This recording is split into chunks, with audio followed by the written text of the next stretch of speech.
How to change Assistive Access Passcode on the iPhone 16 series. First, let's return back to the home screen by swiping up at the bottom of the screen. Now from the home screen, tap on Settings. Then in the Settings page, scroll down and then tap on Accessibility. After that, we scroll down to the bottom and then tap on Assistive Access. Next, we scroll down and then tap on Passcode Settings.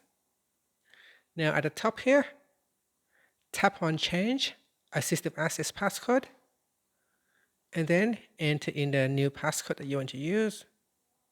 We enter the same passcode, and then in here you can choose to set Recovery Apple account or not now.